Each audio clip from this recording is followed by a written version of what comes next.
तो देख लीजिए हम लोग बिहार पुलिस कांस्टेबल का सेट प्रीवियस ईयर कर रहे हैं। प्रीवियस ईयर सेट में जैसा कि आपको हम बता दें कि कोई भी तैयारी अगर आप करना चाह रहे हैं तो आपको सबसे पहले ये जान लेना ज़रूरी होता है कि प्रीवियस ईयर का क्या रोल रहता है। प्रीवियस ईयर से हमको ये पता चल जाता है कि सिलेबस क्या है। प्रीवियस ईयर से पता चल जाता है कि बार बार क्या पूछे जा रहे हैं। प्रीवियस ईयर पढ़ने के बाद हमको पता चल जाता है कि कितना इसका एरिया है पूछने का। तो ये सारा चीज़ अगर हम जान जाते हैं तब हमको तैयारी करने में थोड़ा सा ये पता हो जाता है कि हमको इतना ही पढ़ना है, इससे ज़्यादा नहीं पढ़ना है। सिलेबस बहुत होते हैं लेकिन टू द पॉइंट पढ़ना बहुत ज़रूरी होता है। उसके लिए हमको प्रीवियस ईयर ही हमको बताता है कि क्या पढ़ना है और क्या छोड़ना है। यहाँ पे देख लीजिए ये बोला है सरल आवर्त गति करते हुए किसी पिंड की स्थितिज ऊर्जा अधिकतम होती है। बोला है कि स्थितिज ऊर्जा कब अधिकतम हो जाएगी। तो स्थितिज ऊर्जा जब उसका विस्थापन अगर होता रहेगा तो स्थितिज ऊर्जा उसमें होगा ही नहीं, क्योंकि विस्थापन होने का मतलब गति में होना। गति में होना तो स्थितिज ऊर्जा कैसे हो जाएगा। इसीलिए विस्थापन जब शून्य होगा तभी उसमें स्थितिज ऊर्जा होगी। याद रखिएगा, त्वरण अधिकतम होना चाहिए, विस्थापन शून्य होना चाहिए। ये चीज़ हम जब आपको आवर्त गति पढ़ाए थे तो उस समय हम इस सारा चीज़ का डिस्कशन कर दिए थे लुसेंट में। आगे देख लीजिए, अगला बोला है एक पाइप ए जो है ना 8 घंटा में भर सकता है और बी उसे जो है ना 12 घंटे में खाली कर सकता है। ये चीज़ बोला है। तो बताइए कि यदि दोनों पाइप एक साथ खोल दिया जाए तो खाली टंकी को भरने में कितना समय लग जाएगा। मतलब कोई खाली टंकी है उसको भरने में, एगो 8 घंटा में भरता है, एगो 12 घंटा में खाली करता है, ऐसा बोला है। तो याद रखिए ऐसे सवाल के लिए आप क्या करना है, ज़्यादा कुछ नहीं करना है, सिर्फ देख लेना है कि एगो खाली करने वाला है, एगो बंद करने वाला है। तो 8 लिख दिए खाली करने वाला, यहाँ बंद करने वाला। अब दोनों का एलसीएम जब निकालिएगा तो ये दोनों का एलसीएम कितना आ जाएगा, 24 आ जाएगा। दोनों का एलसीएम 24 आ जाएगा। 24 इसका मतलब है कि ये 8 घंटा में जो कर रहा है वो 1 घंटा में कितना भर रहा है। तो 1 घंटा में 8 3 24, तीन भाग भर रहा है। चलिए देख लीजिए, यहाँ पे हम आपको बता रहे थे कि ए जो है ना ये कितने देर में कर ले रहा है, ए कर ले रहा है 8 घंटा में भर ले रहा है, वही बी 12 घंटा में खाली कर ले रहा है। तो भरना और खाली करना जब होगा तो आप ऊपर नीचे लिख करके इसका एलसीएम निकाल लेंगे, 24 आ जाएगा। ये 1 घंटा का इसका 3 भाग भरेगा, वही एक घंटा में ये 2 भाग खाली करेगा। ओवरऑल 1 घंटा में देखा जाए तो 1 भाग भर रहा है। कितना भाग भर रहा है, 1 भाग। तो इसको 24 भाग भरने के लिए कितने समय लगेंगे, तो 24 से इसमें भाग करेंगे तो 24 आ जाएगा। 24 घंटा लग जाएगा। कितना लग जाएगा, 24 घंटा। इसमें आंसर ये आ गया। इस तरह से हम बना लेते हैं। आगे देख लीजिए, यदि बोला है सरकार कीमत सीलिंग निर्धारित करती है तो जो साम्य कीमत से अधिक हो तो क्या होगा। तो उस समय मांग मात्रा पूर्ति बोला है कि मांग की मात्रा पूर्ति मात्रा से कम होगा। मांग की मात्रा पूर्ति मात्रा से, हाँ, सरकार अगर ऐसा करती है तो यहाँ पे देख लीजिए, मैं बता दूं कि सरकार की कीमत बोला है सीलिंग निर्धारित करती है, मतलब कोई कीमत फिक्स करता है, ठीक है। तो जो साम्य कीमत से अधिक है, मतलब जो सब दिन से चल रहा है उससे ज़्यादा है, तो बताइए क्या होगा। तो उस ज़्यादा हो तो स्वाभाविक है कि मात्रा को कम कर देगा। क्या करेगा, मात्रा को कम करेगा। कीमत ज़्यादा कीजिएगा, मात्रा घट जाएगा। ये चीज़ बोला गया। निम्नलिखित वाक्य में रिक्त स्थानों को पूर्ति करना है। बोला है unfortunately all the work had to be dash done.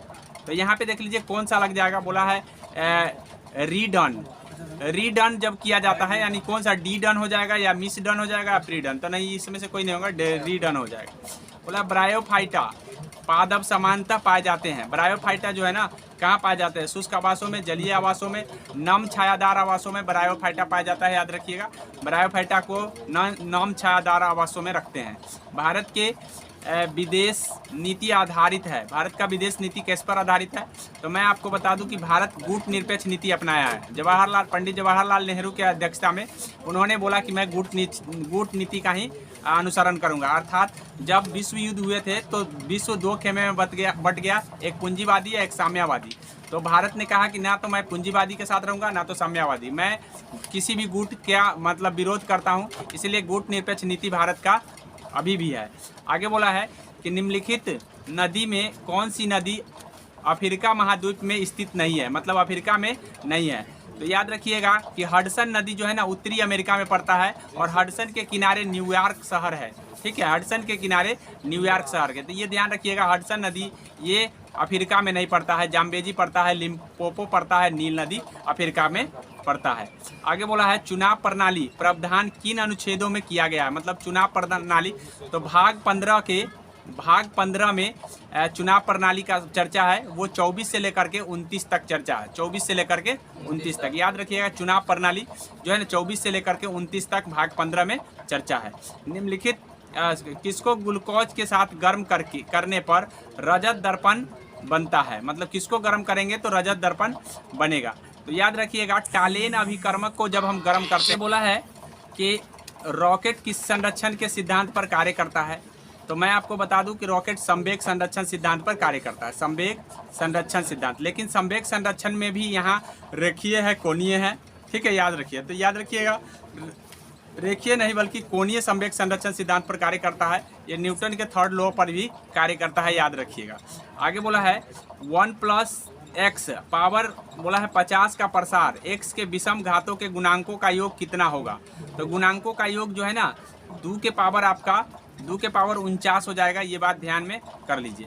आगे बोला है जैव पुष्टिकरण के लिए पादप प्रजनन है, जैव पुष्टिकरण के लिए पादप जो है प्रजनन है वो क्या है, रोग प्रतिरोधकता होगा, पीड़कों के प्रति प्रतिरोधकता होगा, उन्नत खाद्य गुणवत्ता होगा, तो सारे के सारे होंगे इसमें, ठीक है। ये प्रतिरोधकता रोग प्रति होगा, पीड़कों के प्रति प्रतिरोधकता होंगे, उन्नत खाद्य गुणवत्ता होगा, ये सारे इसके आंसर हो जाएंगे, ऑल ऑफ दीज हो जाएगा। बोला है मगध की आरंभिक राजधानी, तो मैं आपको जब बिहार स्पेशल बताया था तभी बताया था कि मगध की आरंभिक राजधानी क्या थी, गिरिवर्ज जो थी मगध की आरंभिक राजधानी थी। उसके बाद जो है ना पाटलिपुत्र को उदयनी ने बना दिया था। आगे है निम्नलिखित में से ट्रांजिस्टर को कौन से भाग अल्पतम अपमिश्रित होता है, मतलब ट्रांजिस्टर में कौन सा भाग कम मिश्रित होता है, ये चीज़ बोला है। तो ट्रांजिस्टर में आपको ध्यान रखना है आधार जो होता है कम मिश्रित होता है। आगे बोला है राज्यपाल के अध्यादेश जारी करने की शक्ति प्रयुक्त की जा सकती है, राज्यपाल की राज्य की अध्यादेश की शक्ति जो है ना किसमें है, तो याद रखिएगा राज्यपाल जो है कौन सी शक्ति है, तो उसको राज्य और संवर्ती दोनों शक्ति है, ठीक है, राज्य की भी है और संवर्ती, तो ये दोनों शक्ति मतलब राज्य में भी राज्यपाल जो होते हैं राज्य में होता है, तो राज्यपाल सिर्फ राज्य सूची पर अध्यादेश जारी करेगा और वही संवर्ती सूची पर भी अध्यादेश वो जारी कर सकता है जब राष्ट्रपति सलाह उनको देंगे। इसीलिए राज्य एवं संवर्ती सूची दोनों पर अध्यादेश जारी करने का पावर राज्यपाल को होता है, याद रखिएगा। अनुच्छेद 153 के तहत राज्यपाल होगा, ये बात ध्यान में कर लीजिएगा, ठीक है। और अनुच्छेद 164 के तहत राज्यपाल जो है ना मुख्यमंत्री की नियुक्ति करता है, ये बात भी आप ध्यान में कर लीजिए। आगे बोला है 1919 से 1920 के दौरान दरभंगा के राजा किसान आंदोलन के नेता मतलब कौन थे, तो दरभंगा के राज में किसान आंदोलन के नेता स्वामी विद्यानंद थे, ये बात को ध्यान में कर लीजिए। स्वामी सहजानंद किसान सम्मेलन की अध्यक्षता किए हैं, ये बात ध्यान रखिए क्योंकि हम पिछले प्रीवियस बुक में आपको बता दिए हैं। स्वामी विद्यानंद को भी ध्यान रखना है, स्वामी सहजानंद को भी ध्यान रखना है।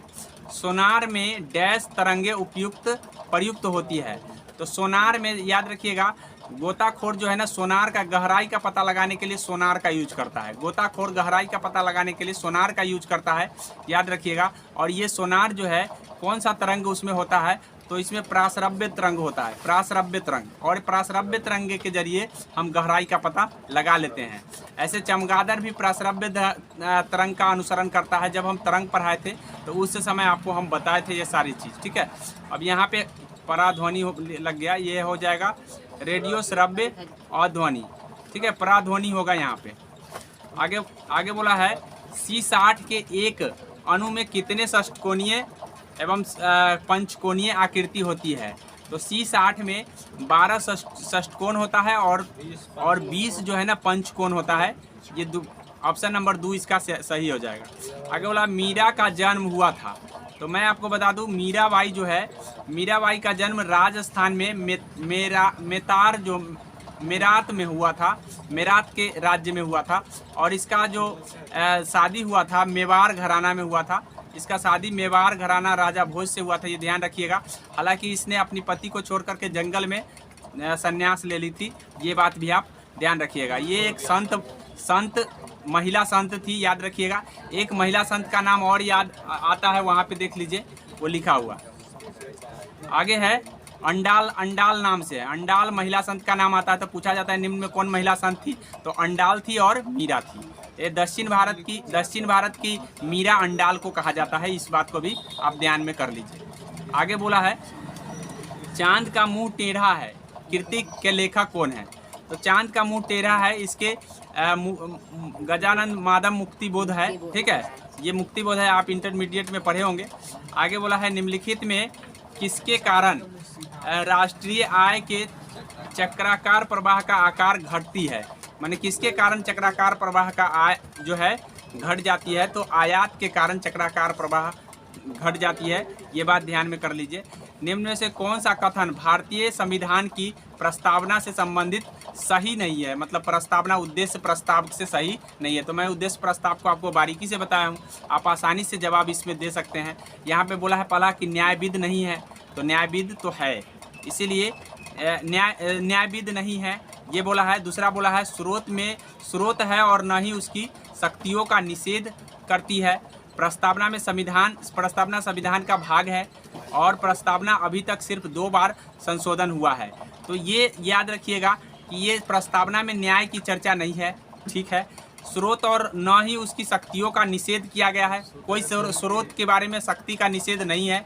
प्रस्तावना संविधान का भाग है, ये भी बात सही है, लेकिन ये बात गलत है क्योंकि 2 बार नहीं मात्र एक ही बार हुआ है। 1976 में 42वां संविधान संशोधन के द्वारा मात्र 1 बार संशोधन हुआ है और उसमें 2 शब्द जोड़ दिए गए थे, एक समाजवाद को एक जो है ना पंथ निरपेक्ष 2 शब्दों को जोड़ा गया था। इस बात को आप ध्यान में रखिए, 1 बार मात्र संशोधन हुआ है प्रस्तावना में, उद्देश्य प्रस्ताव में। आगे बोला है कौन सी प्राकृतिक गैस, अब प्रस्तावना की बात आया तो मैं आपको बता दूं कि 13 दिसंबर 1900 बोला है कि कौन सा प्राकृतिक गैस पाइपलाइन एशिया में नहीं पड़ता है, तो इसमें है रूबी पाइपलाइन जो है ना एशिया में नहीं पड़ता है, ये वाला है एशिया में।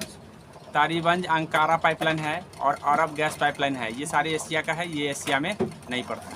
आगे बोला है कि थोड़े से असीमित बंटन जो है ना माध्य दिया हुआ है, माध्यक दिया है और बहुलक दिया है। तो ये चीज़ आपको हम बता चुके हैं, जब माध्य माध्यक बहुलक बताए थे तो कितना मतलब क्या रिलेशन होता है। तो बहुलक बराबर m0 बराबर हमने बताया कि 2 माध्यक माइनस 2 माध्य होता है, ठीक है, ये 3 माध्यक माइनस 2 माध्य होता है।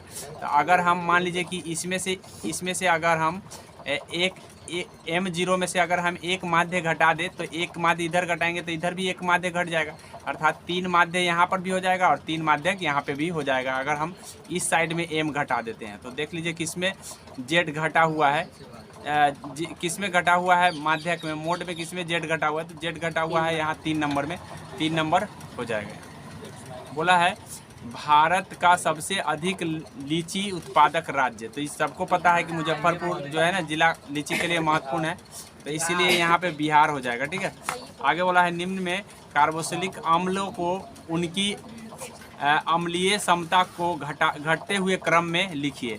तो यहाँ घटते हुए क्रम में लिखना है, तो याद रखिएगा पहले हो जाता है आपका ब्यूटारिक एसिड होता है, तब उसके बाद एसेटिक होता है, तब उसके बाद आपका हो जाएगा फ्लोरी एसिड हो जाएगा और तब क्लोरी एसिड हो जाएगा। ये ध्यान, ये सब सीधा एक सजा ही हुआ है, ऐसे सजा के यहाँ ऑप्शन में नहीं दिया।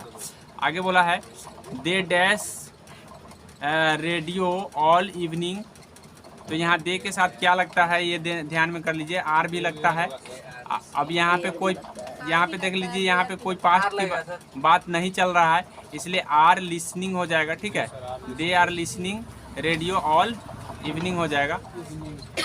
आगे बोला है निम्न में से कौन सा योगात्मक बहुलक है, योगात्मक बहुलक कौन है सो पूछा है, तो पीवीसी एक योगात्मक बहुलक है, याद रखिएगा। पॉलीविनाइल क्लोराइड होता है इसका फुल फॉर्म, याद रखिएगा, और ये विद्युत तार में प्रयोग किए जाते हैं पीवीसी का प्रयोग, ठीक है। कुमार गंधर्व के संगीत की मुख्य विशेषता क्या थी, तो कुमार गंधर्व की जो संगीत की मुख्य विशेषता थी वह आपको याद रखना है कि वह मालवा लोकधुन और हिंदुस्तानी शास्त्रीय संगीत था, यही उसकी विशेषता थी कुमार गंधर्व की नृत्य में। आगे है बोला है x = इतना है 2 × cos i साइन i, और y = भी दिया हुआ है 2 × cos i साइन i। किसको निरूपित करता है? तो ये एक जो है ना एक वृत्त को निरूपित करता है, याद रखिएगा, क्योंकि एक वृत्त पर ऐसा समीकरण बनता है। आगे बोला है निम्न में से किस प्रकार के बल्ब में ऊर्जा सबसे कम होती है? किस प्रकार के बल्ब में सबसे कम ऊर्जा होती है? तो मैं आपको बता दूं सबसे ज़्यादा आपको जो है CFL नहीं LED होता है, क्लोरेड, हाँ CFL में ही होगा। सबसे कम ऊर्जा जो है ना CFL में ही प्रयोग होता है। सबसे ज़्यादा CFL में, सबसे कम LED में। सबसे ज़्यादा इसमें प्रयोग होता है और सबसे कम। तो यहाँ पे क्या पूछा है? कम या ज़्यादा? कम वाला पूछा है तो 4 LED हो जाएगा। क्या हो जाएगा? LED। आगे वाला है निम्नलिखित वाक्य को अप्रत्यक्ष से प्रत्यक्ष में बदलने के लिए, मतलब डायरेक्ट से इनडायरेक्ट में बदलना है। बोला है he said that he had to work hard. तो ये पिछले वीडियो में हम बता चुके हैं। यहाँ पे 9 वाला तो होगा नहीं, यहाँ भी 9 वाला नहीं होगा। यहाँ हो जाएगा he said I have to work hard, I must वाला भी नहीं होगा। तो 3 नंबर आंसर सही हो जाएगा। निम्नलिखित में कौन सा चित्र लियोनार्डो दा विंची द्वारा नहीं बनाया गया है? तो मैं लियोनार्डो दा विंची का पिछले प्रीवियस ईयर वाला में बताया था कि ये जो है ना इटली की एक चित्रकार थी, और ये इसका हाल ही में डेथ हो गया है। और कौन सा नहीं बनाया गया है? तो लास्ट जजमेंट उसके द्वारा नहीं बनाया गया है। इसके द्वारा बनाया गया लास्ट सपर बनाया गया है, मोनालिसा बनाया गया है, और वर्जिन ऑफ रॉक्स बनाया गया। तो ये ध्यान कर लीजिए, ये सब में से कोई भी आ सकता है ऑप्शन में, सारे को याद रखना है। लास्ट सपर और लास्ट जजमेंट, ये दोनों में कन्फ्यूजन होता है। लास्ट जजमेंट उसका नहीं है, लास्ट सपर उसका है। तो यहाँ पे देख लीजिए, ये दोनों में कन्फ्यूजन ना हो, लास्ट सपर और लास्ट जजमेंट, तो ये इसका नहीं है। आगे बोला है निम्नलिखित में कौन सा वाक्य शुद्ध है, अशुद्ध है? तो अशुद्ध, राम का स्वास्थ्य ठीक है। दूसरा है विष्णु के अनेकों नाम है। तो अनेकों याद रखिएगा, अनेकों का प्रयोग नहीं होता है, याद रखिएगा, ये गलती है। उसके बाद शब्द केवल संकेत हैं, शब्द केवल संकेत है, और सभी शब्द केवल संकेत है, और सभी लोग अपनी राय दें। ठीक है, तो इसमें क्या पूछा था? अशुद्ध न पूछा था, तो अशुद्ध वाला तो यही हो जाएगा आपका आंसर। बाद बाकी सभी सही है। बोला है ब्रिटेन द्वारा चीन विजय शुरुआत हुई थी।